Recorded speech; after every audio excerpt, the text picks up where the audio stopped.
de cantoria, e vem nosso Senhor.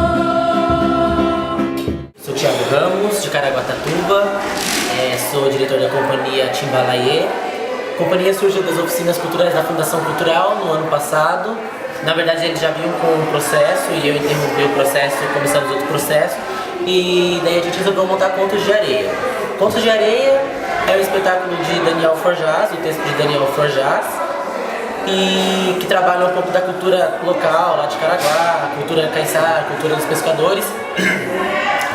E há um tempo atrás eu tinha feito um trabalho já do Contos de Areia e da Puxada de Rede também, né? Que é cultura popular baiana. Então a gente juntou os dois para poder estar montando um espetáculo aqui. O que a gente faz pra pegar? Olha, e eu conheço uma maneira, mas tem que esperar até amanhã.